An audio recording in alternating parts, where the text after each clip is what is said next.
2A switcher.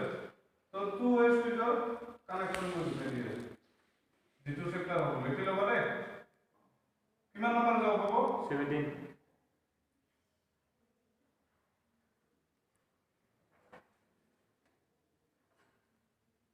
বিপৰ কাৰণে down কৰি